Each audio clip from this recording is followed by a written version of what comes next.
সরকার তো চাচ্ছে পরীক্ষাটা যাতে না হোক, তাহলে একদিকে দুর্নীতিটাকে সাপোর্ট করবেন আর আরেকদিকে বলছেন আমি দুর্নীতিটাকে যাতে দুর্নীতিহীন নিয়োগ হবে।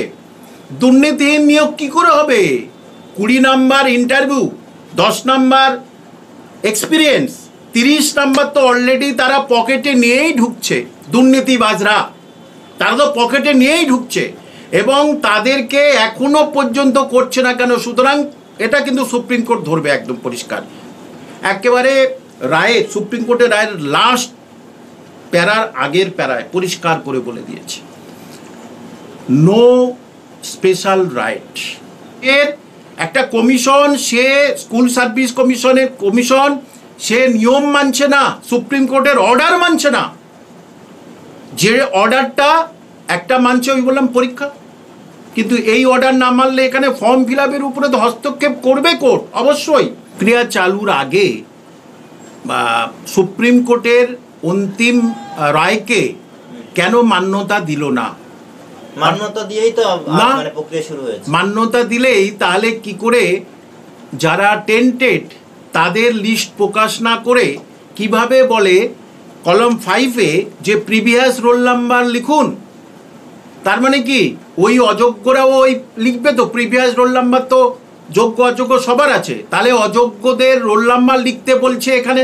তাহলে অযোগ্যদের প্রবেশ করানোর আবার একটা নতুন দুর্নীতির রাস্তা সুগম করে দিয়েছে।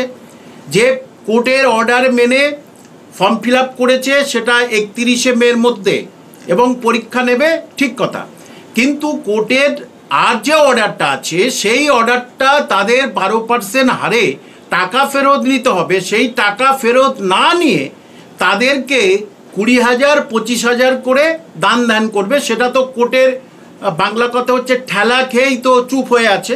কিন্তু তাহলে একজন প্রশাসনিক প্রধান, তিনি মুখ্যমন্ত্রী, তিনি কিভাবে সুপ্রিম কোর্টের একটা আইনকে তিনি লাগু করছে, আরেকটা আইনকে তিনি লাগু করছেন না? এটা কীভাবে হয়? সুতরাং এখানে চরম দুর্নীতির একটা রাস্তা তৈরি করে দিয়েছে।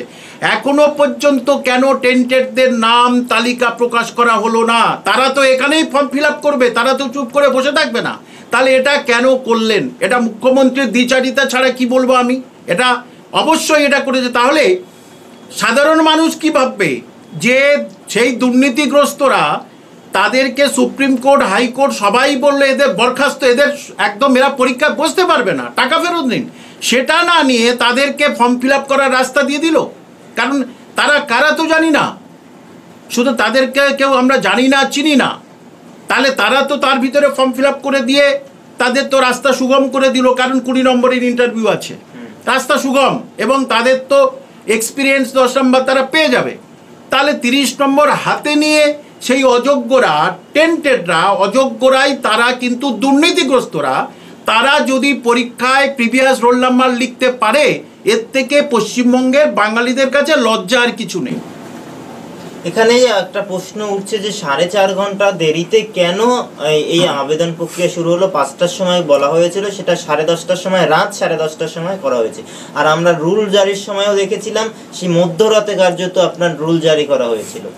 অ্যাকচুয়ালি আমার মনে হয় মধ্যরাতে কেন করছেন?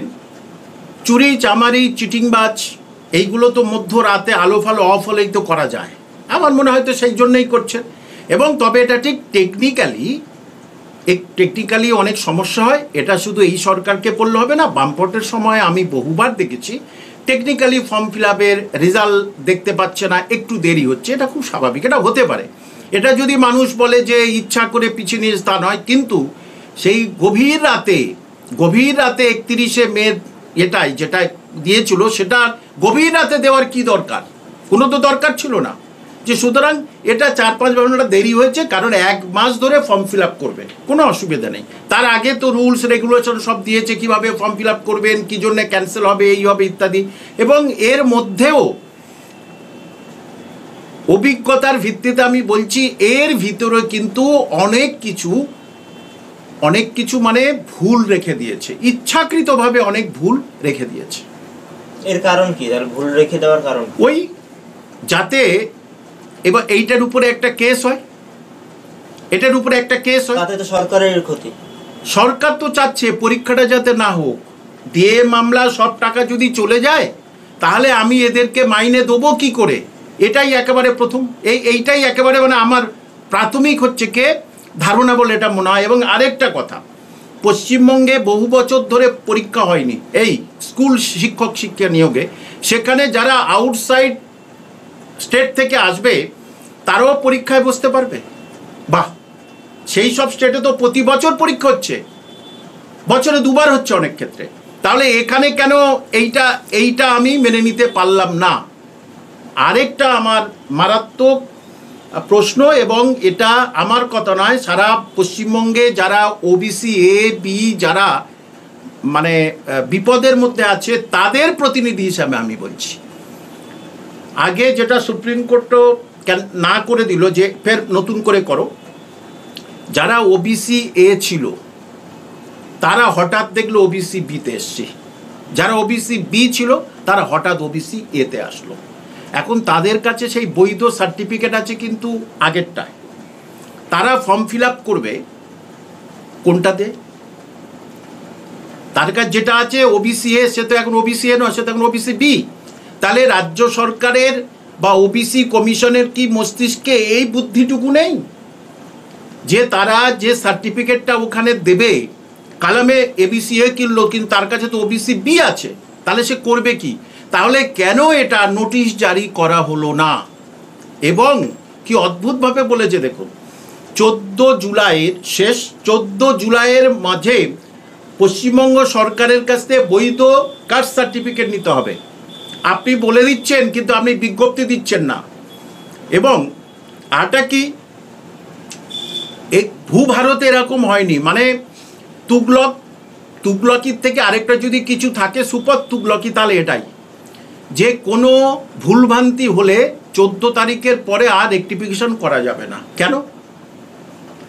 পশ্চিমবঙ্গে দুটো commission, Madrasah service commission primary, আর এদিকে স্কুল সার্ভিস কমিশন মানে মাধ্যমিক উচ্চ মাধ্যমিকের জন্য, সেখানে রেকটিফিকেশনে করতে সময় দেওয়া হয়েছিল। মাদ্রাস সার্ভিস কমিশন তো মাননীয় মুখ্যমন্ত্রীর আন্ডারে, তাহলে এখানে কেন দিলেন না আপনি? এখানে তো সর্বোচ্চ আদালত বলেই দিয়েছে 31শে ডিসেম্বরের মধ্যে নিয়োগ প্রক্রিয়া শেষ করতে হবে, সময় সীমিত, তাহলে অতিরিক্ত সময় কিভাবে সরকার দেবে? অতিরিক্ত তো ওই ফর্ম ফিল আপের এত ডেট, এত 1 মাস দেওয়ার কোনো দরকারই ছিল না। ফর্ম ফিল 1 মাস দেওয়ার কোনো দরকার কোনো দিন দেখিনি। ফর্ম ফিল টানা 1 মাস দিয়েছে, 20 দিন দিয়ে দিল, দিয়ে তারপরে সে দেখলো আমার ভুল হয়ে গেছে। দেখুন অ্যাডমিট কার্ডে তারা গেল, অ্যাডমিট কার্ডে কোথায় বানানের একটা ভুল হয়ে গেল, বাবার নামের একটা ওয়াইটা পড়লো না, তাহলে তার তো ক্যান্সেল হয়ে যাবে।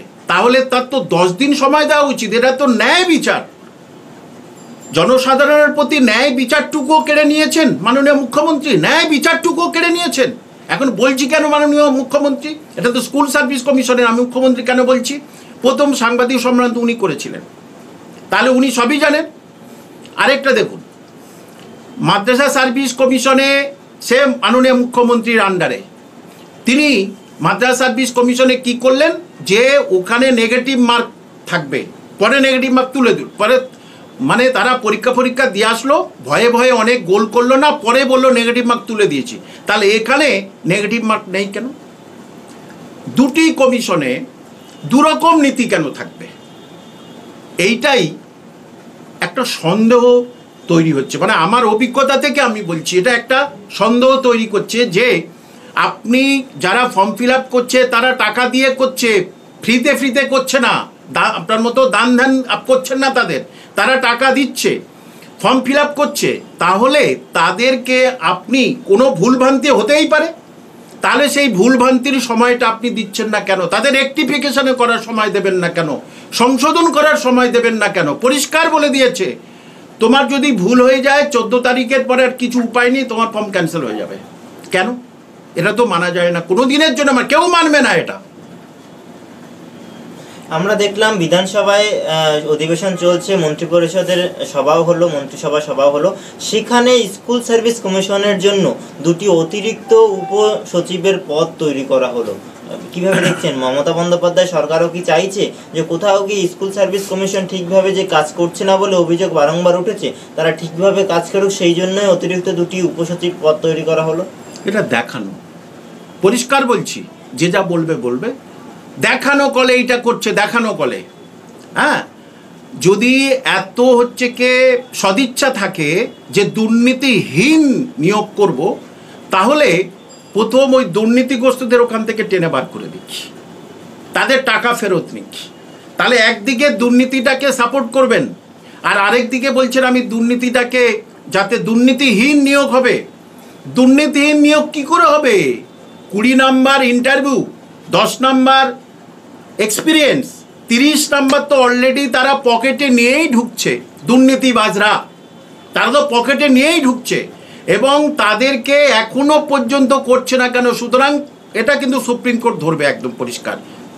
একেবারে রায়ে, সুপ্রিম কোর্টের রায়ের লাস্ট প্যারার আগের প্যারায় পরিষ্কার করে বলে দিয়েছে, নো স্পেশাল রাইট, স্পেশাল কোনো অধিকার দেওয়া যাবে না, অ্যাডভান্টেজ দেওয়া যাবে, এই দুটো কথা।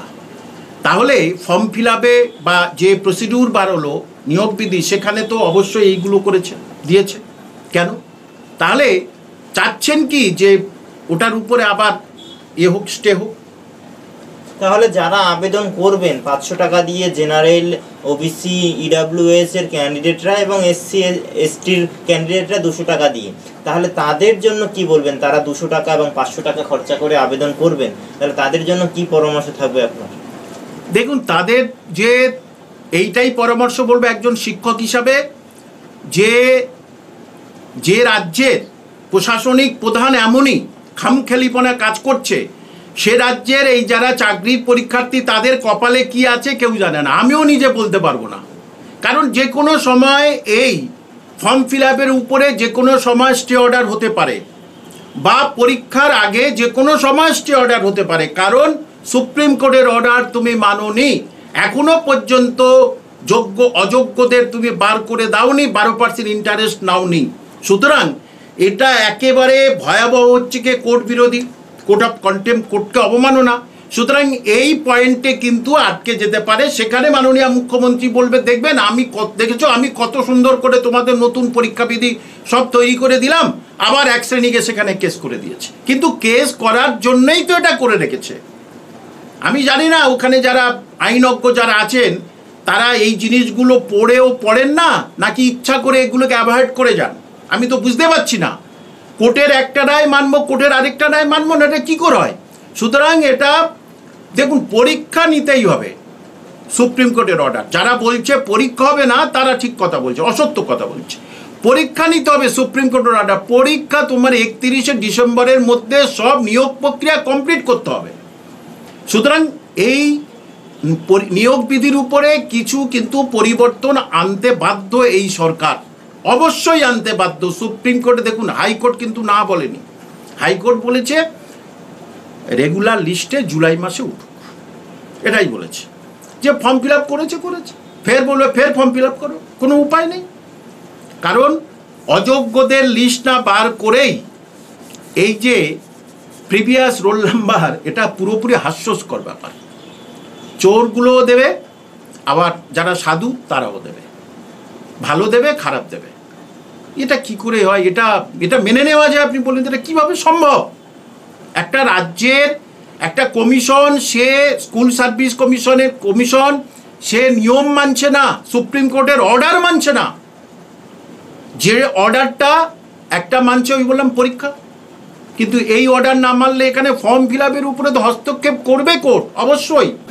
তুমি আগে থাকতে 30 নম্বর তাদের পকেটে দিয়ে বলছো তুমি পরীক্ষায় বসো, আর একটা শ্রেণী তারা 90 নম্বরের পরীক্ষা দেবে, আর একটা শ্রেণী 100 নম্বরের পরীক্ষা দেবে। বাহ, সবাই SLST। আরেকটা মারাত্মক প্রশ্নটা যারা শুনছেন দর্শক বন্ধুদের বলছি, ওখানে যারা আইনজ্ঞ আছেন তাদের সম্মান রেখেই বলছি, ফার্স্ট SLST 2016, আগে ছিল RLST, মানে রিজিওনাল, এটা অনেকেই জানেন না। মানে RLST হয়েছিল, কিন্তু এটা হচ্ছে কি SLST, স্টেট লেভেল, ঠিক আছে? আগে 5টা জোনের হচ্ছে রিজিওনাল, এই জোনে এত সিট, ওই জোনে এত সিট, এই জোনে, এটা হচ্ছিল RLST। আর এরপরে হলো সেন্ট্রালাইজড হবে, 5টা জোন একসঙ্গে শূন্যপদ দেওয়া হবে, সেটাই দিয়েছে। এই ফার্স্ট SLST যখন সুপ্রিম কোর্ট বলল বাতিল, তাহলে কি করে ওখানে থাকে সেকেন্ড এসএলএসটি? এটা কি আইনের কথা? এটা সাধারণ মানুষ এটা বুঝতে পারবে। এটা ফার্স্ট এসএলএসটি হবে, এটা সেকেন্ড এসএলএসটি কোনোদিন হতে পারে না। ফার্স্ট এসএলএসটিতে কেউ চাকরি পেয়েছে? এখনো পায়নি তো, তাদের চাকরি ক্যান্সেল। তাহলে তারা সেকেন্ড এসএলএসটি কি করে হয়? ফার্স্ট এসএলএসটি হবে।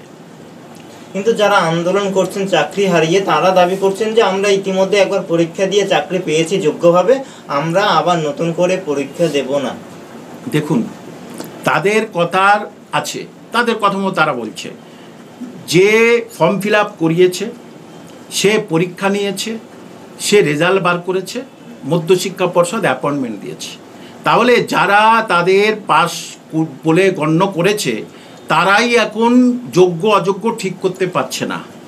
তাহলে তারা কি করে বলে যে আমি যোগ্য? হলো তো, তারা কি করে বলে আমি যোগ্য?